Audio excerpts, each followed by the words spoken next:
الحمد لله رب العالمين والصلاة والسلام على سيد الأنبياء والمرسلين. أما بعد فأعوذ بالله من الشيطان الرجيم. بسم الله الرحمن الرحيم. قال الله تبارك وتعالى في القرآن المجيد: يا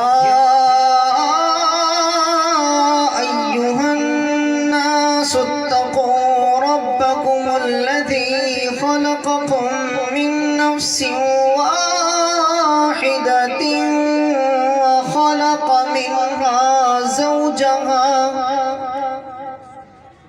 وخلق منها زوجها وبث منهما رجالا كثيرا ونساء.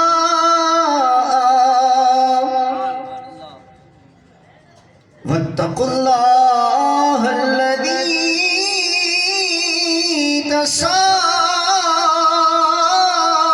تساءلون به والأرحام.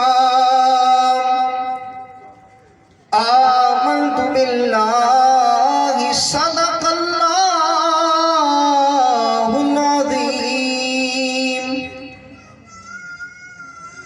إن الله وملائكته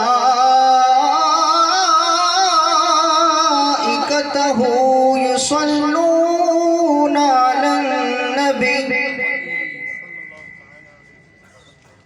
يا أيها الذين آمنوا صلوا عليه وسلموا تسليما.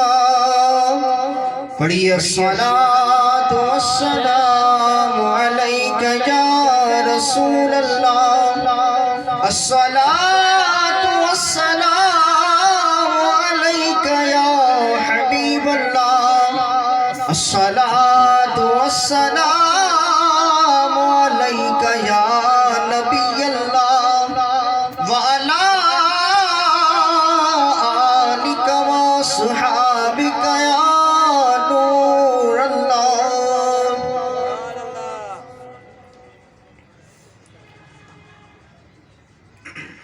محترم پیارے بھائیوں، اللہ رب العزت کہ فضل و کرم سے رب تعالیٰ کی عطا کردہ توفیق سے اس مبارک و عظیم محفل میں ہم سب شریک ہوئے. اللہ رب العزت ہم سب کی حاضری کو اپنی بارگاہ میں قبول و منظور فرمائے.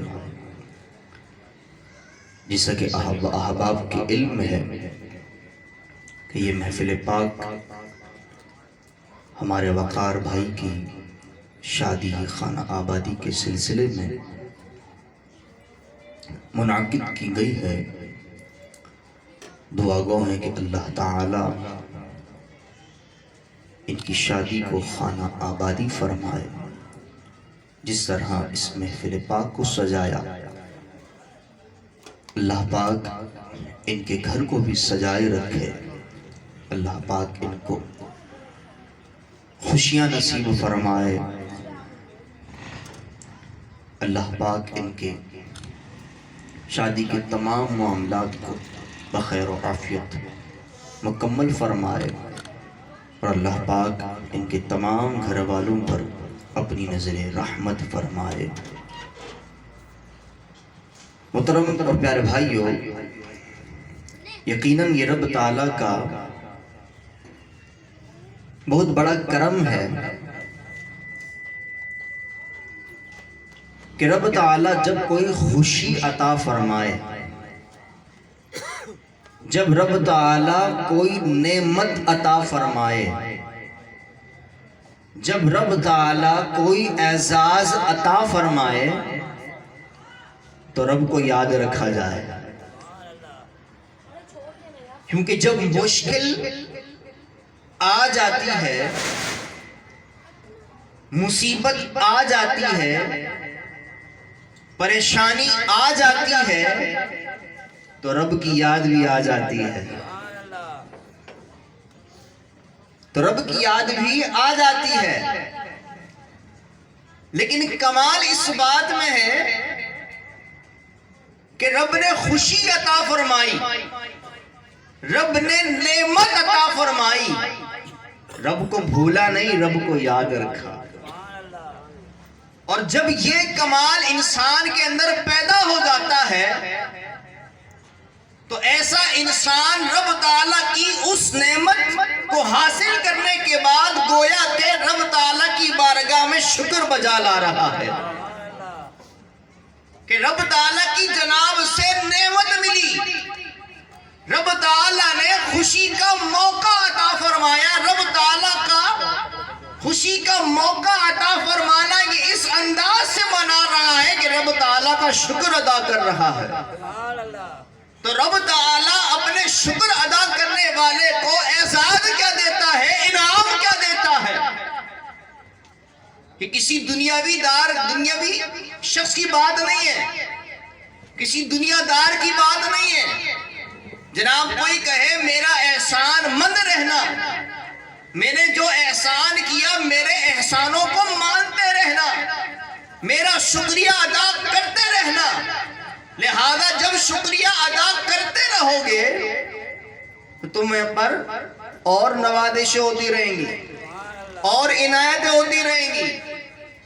کوئی دنیاوی شخص ایسا ہرگز نہیں کہتا، لیکن رب تعالیٰ کا کرم دیکھیے کہ رب تعالیٰ فرماتا ہے لَإِن شَكَرْتُمْ، اگر تم میرا شکر کرو گے لَأَزِيدَنَّكُمْ، میں تمہیں زیادہ عطا فرماؤں گا. یہ رب تعالیٰ کا وعدہ ہے کہ رب تعالیٰ فرما رہا ہے لَإِن شَكَرْتُمْ. شرط یہ ہے اگر نعمتیں زیادہ چاہیے، اگر رب تعالیٰ کی بارگاہ سے خوشیاں زیادہ چاہیے تو رب تعالیٰ نے جو نعمتیں عطا فرمائی ہیں، جو خوشیاں عطا فرمائی ہیں، ان نعمتوں کے حاصل ہونے پر رب تعالیٰ کی بارگاہ میں شکر تو بجا لاؤ. جب رب تعالیٰ کی بارگاہ میں شکر بجا لائیں گے تو رب تعالیٰ اپنی نعمتوں میں اضافہ فرمائے گا.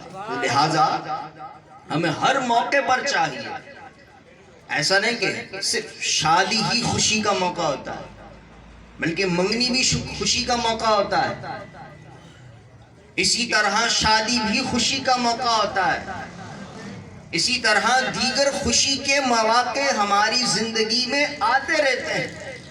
تو جب بھی رب تعالیٰ کوئی خوشی کا موقع عطا فرمائے تو رب تعالیٰ کو ناراض کرنے والے کام نہیں کرنا چاہیے.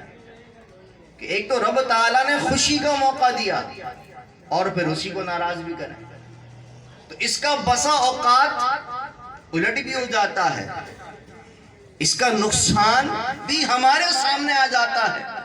لیکن فائدہ صرف اور صرف اسی بات میں ہے کہ ایک تو رب تعالیٰ نے خوشی کا موقع دیا، اسے چاہیے تو یہ تھا راضی کیا جاتا، بلکہ اسے ناراض کرنے والے کام کرنا شروع کر دیتے ہیں.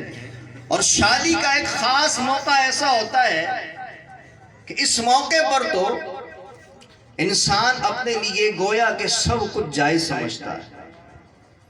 جناب خوشی کا موقع ہے، اب سب جائز ہے، اب ناچنا بھی جائز ہے، اب گانا بھی جائز ہے، اب شراب بھی جائز ہے، اب سب کچھ جائز ہے. کیوں؟ خوشی کا موقع ہے، خوشی میں سب چلتا ہے. ایک عوامی نعرہ ہے، خوشی میں سب چلتا ہے. جناب خوشی کے موقع پر کسی قسم کی رکاوٹ نہیں ہے، خوشی میں انسان سب کر سکتا ہے. یہ ایک عوامی گفتگو ہے. خوشی میں انسان سب کر سکتا ہے، سب کر سکتا ہے، لیکن ہر وہ کام کر سکتا ہے جس کا رب تعالیٰ نے حکم فرمایا. جس کی رب تعالیٰ نے اجازت عطا فرمائی ہے. اگر چاہتے ہیں ہمارے کاموں میں خیر و برکت رہے تو ہر خوشی کے موقع کو ہر رب تعالیٰ کی طرف سے عطا کردہ نعمت پر جب رب تعالیٰ کی اطاعت بجا لائیں گے تو پھر اس کا کمال ہی کچھ اور ہوگا.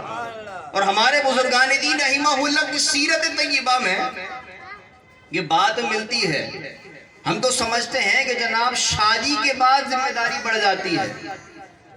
ہم سمجھتے ہیں شادی کے بعد ذمہ داری بڑھ جاتی ہے، لیکن حقیقت یہ ہے کہ انسان کی شادی سے پہلے کی بھی ذمہ داری ہوتی ہے کہ وہ ایسا انتخاب کرے کہ جب یہ میاں بیوی بنے، ان سے جب رب تعالیٰ اولاد کا تحفہ عطا فرمائے تو وہ رب تعالیٰ کا اطاعت گزار پیدا ہو، وہ رب تعالیٰ کا برگزیدہ بندہ پیدا ہو. اور اسی ضمن میں ایک واقعہ پیش کر کے اجازت چاہوں گا، زیادہ طویل گفتگو نہیں کروں گا. خان حضرات بھی تشریف فرمائیں، وہ بھی اپنی حاضری پیش فرمائیں گے. ایک نوجوان ایک دریا کے کنارے جا رہا تھا. اچانک بھوک لگی. بھوک لگنے کے بعد اس نے دیکھا کہ ایک نہر میں ایک سیب تیرتے ہوئے آ رہا ہے. اس سیب کو بھوک کی شدت کی وجہ سے انہوں نے کھا لیا. اب سیب کھانے کے بعد آپ کو احساس ہوتا ہے جناب یہ سیب میرا تو نہیں تھا، یہ تو اس کا مالک تھا اور مجھے اسے پوچھ کر کھانا چاہیے تھا. میں نے اس کے مالک کی اجازت کے بغیر اس کا سیب کیسے کھا لیا؟ حالانکہ جو دریا میں تیرتی ہوئی چیز آ رہی ہے اس کا کھانا جائز تھا، ناجائز نہ تھا. لیکن آپ کے دل میں اللہ تعالیٰ کا خوف ایسا تھا کہ یہ سیب جس کا ہے مجھے اس کے مالک سے پوچھنا تھا. لہذا آپ اس نہر کے کنارے چلتے رہتے ہیں. نہر کے کنارے چلتے چلتے چلتے چلتے جب آگے پہنچتے ہیں تو دیکھتے ہیں ایک باغ ہے اور اس باغ میں جو درخت لگے ہیں اس کی شاخیں اس نہر پر گر رہی ہیں. تو آپ سمجھ جاتے ہیں کہ جناب ہو نہ ہو یہ سیب اسی باغ کے مالک کا ہوگا اور مجھے اسے معاف کروانا ہے. لہذا جیسے ہی اس باغ کے مالک کے پاس پہنچتے ہیں اور اپنی عرض پیش کرتے ہیں، عالی جان مجھ سے غلطی ہو گئی ہے، میں نے آپ کی بغیر اجازت کے سیب کھا لیا ہے، میری خطا کو معاف کر دیجئے، میں بڑی دور سے سفر کر کے آ رہا ہوں. جب باغ کے مالک ملاحظہ فرماتے ہیں کیسا کمال والا انسان ہے، مجھے تو خبر تک نہیں، میرے باغ کا کوئی پھل ٹوٹا بھی ہے، نہر کے اندر بہہ کر بھی چلا گیا، کسی نے کھا بھی لیا، مجھے تو علم ہی نہیں. لیکن اس نوجوان کے دل میں اللہ تعالیٰ کا کیسا خوف ہے کہ ایک سیب معاف کروانے کے لیے اتنا طویل سفر طے کر دیا اور ایک سیب معاف کروانے کے لیے میری بارگاہ میں عرض کر رہا ہے، گزارش کر رہا ہے.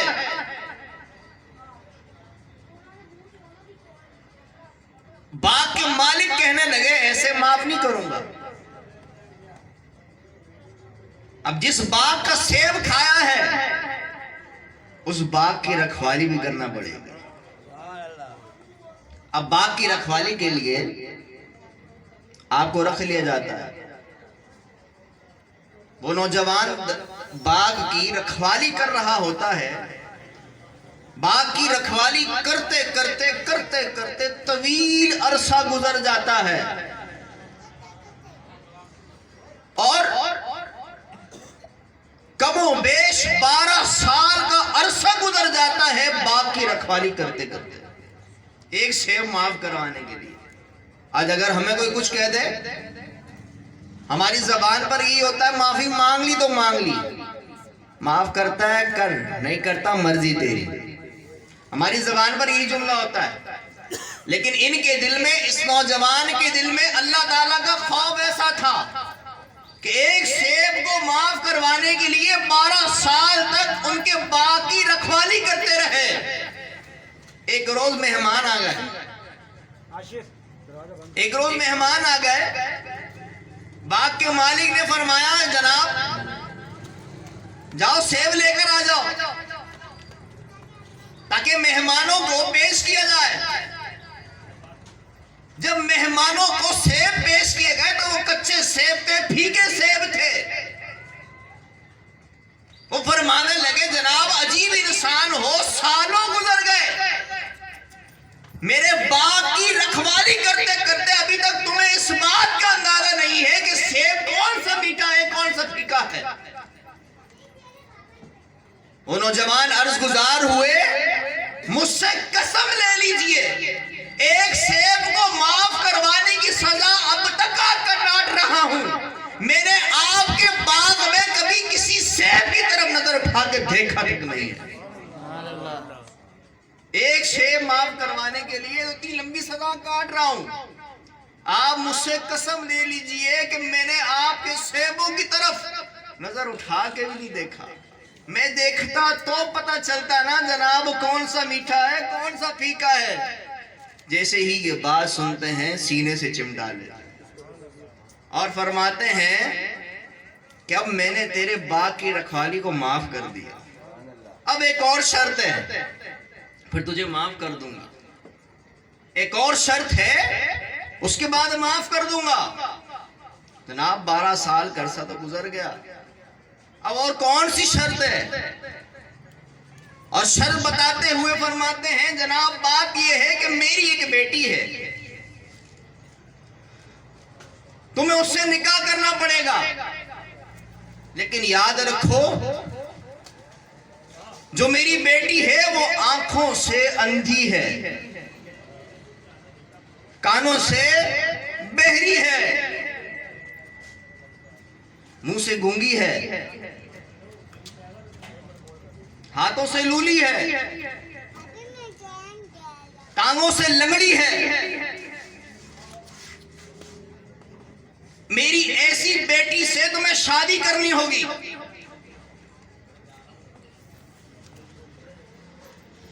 اب جب یہ فہرست سنائی جاتی ہے جناب ایسی لڑکی ہے، انسان شادی تو لڑکی سے اس لیے کرتا ہے میرے کام کاج آ سکے، میری مدد کر سکے، میرے کام میں ہاتھ بٹا سکے۔ جناب وہ دیکھ نہیں سکتی، سن نہیں سکتی، کسی کام کی نہیں ہے، میں اس سے نکاح کیسے کروں، شادی کیسے کروں؟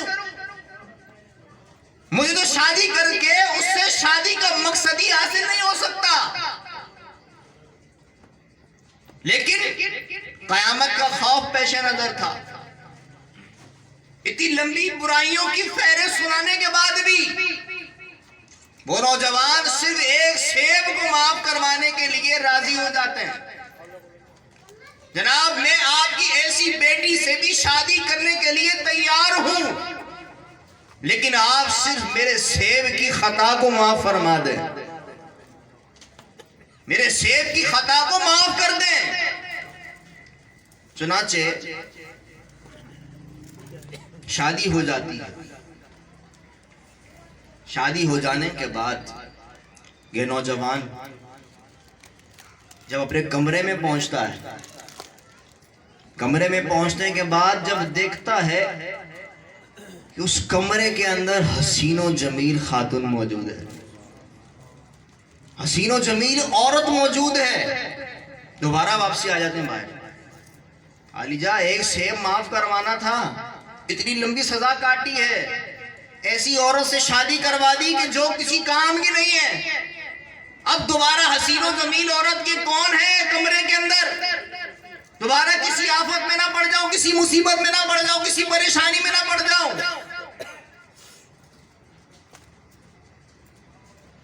باغ کے مالک کہتے ہیں جناب ڈرنے کی بات نہیں ہے، اس کمرے کے اندر جو حسین و جمیل خوبصورت عورت تم نے دیکھی ہے وہی تمہاری بیوی ہے۔ عرض گزار ہوئے آپ نے فرمایا تھا وہ آنکھوں سے اندھی ہے، کانوں سے بہری ہے، منہ سے گونگی ہے۔ آپ نے اسے عیبدار بتایا تھا، وہ تو حسن و جمال کی مالکہ ہے۔ یہ کیسے ممکن ہو سکتا ہے؟ آپ فرماتے ہیں سنو، میں جو تم سے کہا تھا کہ میری وہ بیٹی اندھی ہے، وہ اس طرح اندھی تھی کہ میری بیٹی نے کبھی آنکھ سے گناہ نہیں دیا، اور کان سے بہری اس طرح ہے کہ میری بیٹی نے کانوں سے کبھی کسی کی برائی کو نہیں سنا۔ میری بیٹی ان عورتوں کی طرح نہیں ہے کہ جو محلے میں پڑوس میں اسی امید پر رہتی ہیں، اسی آس پر رہتی ہیں کوئی چھٹ پٹی نیوز مل جائے، کسی کے گھر میں آگ لگانے والی کوئی نیوز مل جائے، آس پڑوس میں برتن بجتے ہوئے سنائی نہیں دے رہے، اگر کہیں سے کوئی ایسی نیوز مل جاتی ہے تو پوری گلی کے اندر، پورے محلے کے اندر وہ فوراً خبر پھیل جاتی، سنا تو نے کر کے پورے خاندان میں ایک باعزت مسلمان کی عزت کی دھجیاں اڑائی جاتی ہیں۔ میری بیٹی ایسی نہیں ہے، میری بیٹی کے کان ہر گناہ کو سننے سے پاک ہیں، ہر برائی کو سننے سے پاک ہیں، اور میری بیٹی گونگی اس طرح ہے کہ میری بیٹی نے کبھی کسی کی برائی نہیں کی، کبھی کسی کی غیبت نہیں کی، کبھی کسی کی چغلی نہیں کی۔ میری بیٹی اس طرح گونگی ہے، اور میری بیٹی لنگڑی اس طرح ہے، کبھی اس نے گناہ کی طرف قدم ہی نہیں بڑھایا۔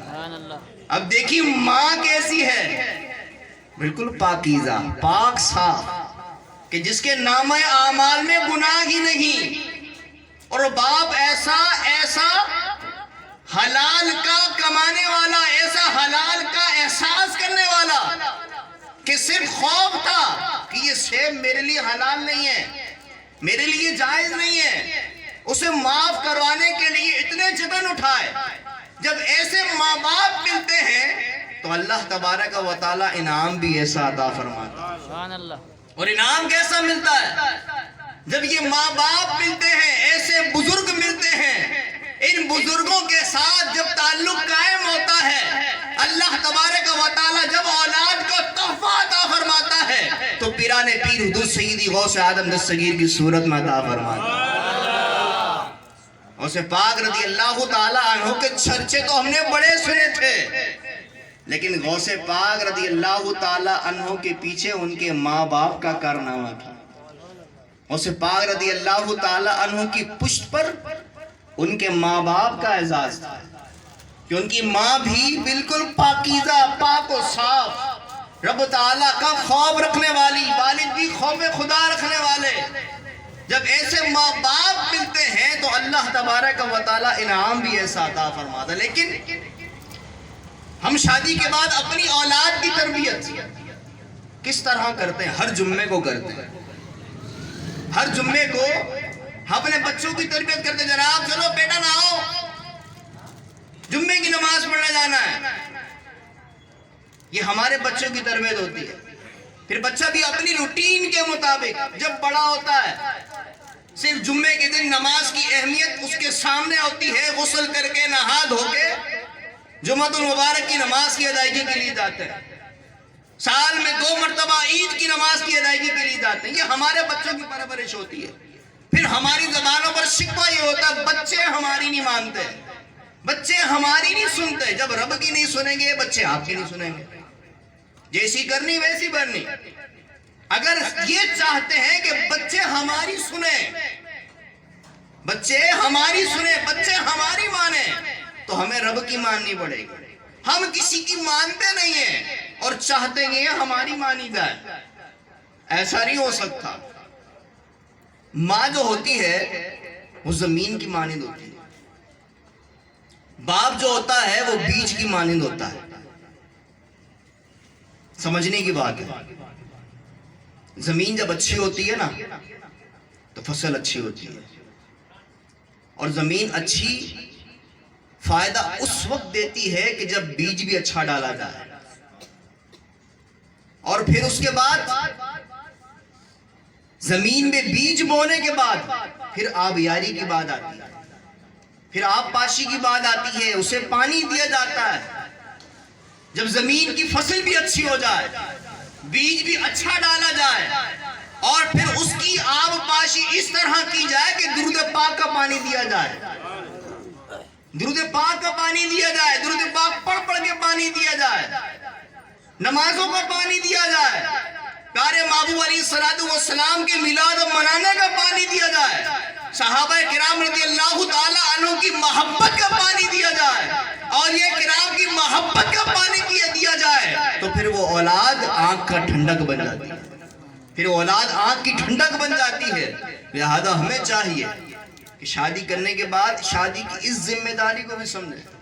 ہمارے سامنے ہماری اولاد اگر تھوڑا چلنے لگ جاتی ہے اور ٹانگیں لہرانا شروع کرتی ہے تو ماں باپ خوش ہو جاتے ہیں، واہ بھائی واہ، میرے بچے کو ڈانس کرنا آ گیا، میرے بچے کو ناچنا آ گیا، خوش ہو جاتے ہیں۔ تو خوشی کی بات نہیں ہے، رنج کی بات ہے۔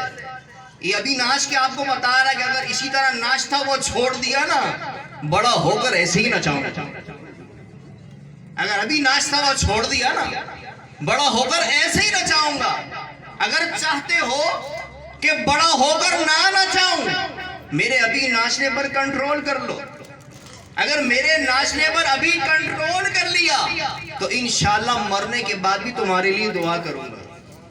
مرنے کے بعد جب قبر میں جاؤ گے، جب اجر دکھایا جائے گا اور مردہ پوچھے گا مولا یہ نیکیاں کہاں سے آئیں؟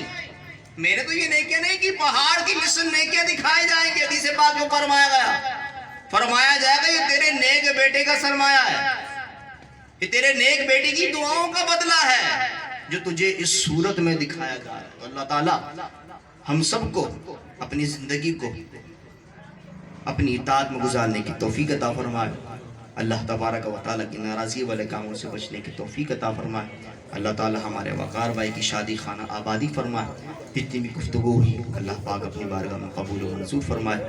وما علینا الا البلاغ۔